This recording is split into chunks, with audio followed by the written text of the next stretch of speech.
Hello అండి, అందరికీ నమస్తే. ఈరోజు రెసిపీ వచ్చేసి చపాతీ అండి. ఎంతసేపు అయినా కూడా గట్టిపడకుండా సాఫ్ట్గా మెత్తగా ఉండాలంటే నేను చెప్పే టిప్స్తో చపాతీని చేయండి, చాలా బాగుంటుందండి. ముందుగా ఒక బౌల్ తీసుకొని అందులోకి 1.5 కప్ గోధుమ పిండిని తీసుకోవాలి. ఇప్పుడు ఇందులోకి రుచికి తగినంత ఉప్పుని వేసుకొని ఒకసారి పిండినంతా మిక్స్ చేసుకోవాలి. ఇప్పుడు కొద్దిగా వాటర్ని వేసుకుంటూ పిండిని కలుపుకోవాలి. వాటర్ని ఒకేసారి వేయకూడదండి, అలానే గట్టిగా కూడా కలుపుకోకూడదు. కొంచెంగా వాటర్ని వేసుకుంటూ సాఫ్ట్గా కలుపుకోవాలి. ఇప్పుడు కొంచెం ఆయిల్ని వేసుకొని 5 నుంచి 10 నిమిషాలు బాగా కలుపుకోవాలి. పిండి ఎంత సాఫ్ట్గా ఉంటే చపాతీ అంతా మెత్తగా వస్తుందండి.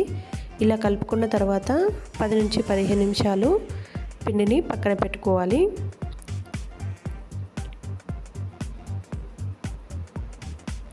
ఇప్పుడు మరొకసారి కలుపుకొని ఇందులో నుంచి కొంచెం పిండిని తీసుకొని ఇలా రౌండ్గా చేసుకోవాలి.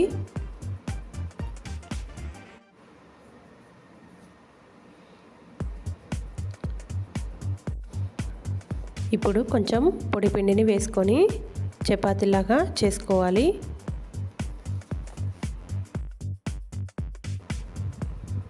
ముందు రౌండ్గా చపాతీని చేసుకోవాలి.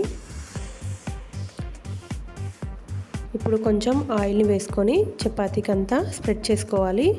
అలాగే కొంచెం పొడి పిండిని వేసుకొని ట్రయాంగిల్ షేప్లో చపాతీని మలుచుకోవాలి.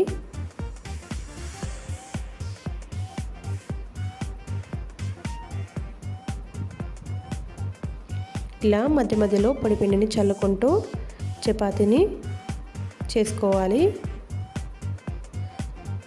ఈవెన్గా అంచుల వెంబడి బాగా చేసుకోవాలి. మధ్యలో అనకూడదండి ఎప్పుడైనా చపాతీని.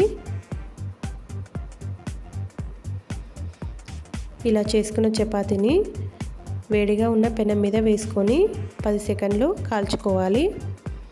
మరోవైపు తిప్పుకొని అలాగే మరొక 10 సెకండ్లు కాల్చుకోవాలి. రెండు వైపులా కొంచెం కాలిన తర్వాత ఆయిల్ వేసుకొని చపాతీ అంతా స్ప్రెడ్ చేసుకోవాలి. ఇలా రెండు వైపులా తిప్పుకుంటూ ఈవెన్గా చపాతీని కాల్చుకోవాలి.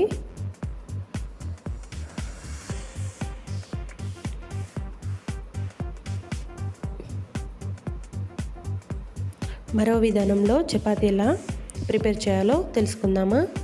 చపాతీని ఇలా స్క్వేర్ షేప్లో చేసుకోవాలి.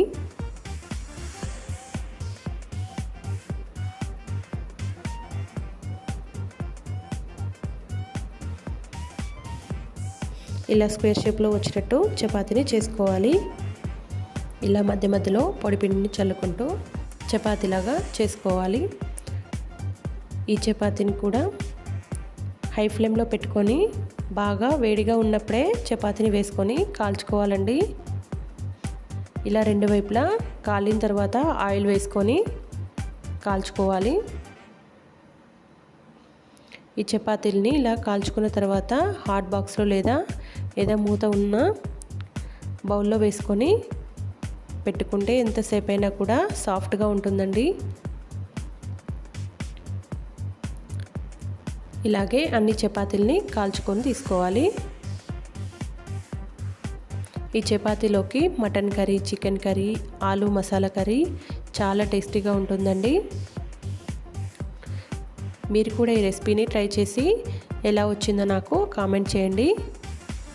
అలాగే మీ ఫ్రెండ్స్ అందరికీ షేర్ చేసి మరిన్ని మంచి వీడియోస్ కోసం మన ఛానల్ని సబ్స్క్రైబ్ చేసుకొని అలాగే పక్కనే ఉన్న బెల్ ఐకాన్ని యాక్టివేట్ చేసుకోవడం మర్చిపోకండి friends. Thank you for watching.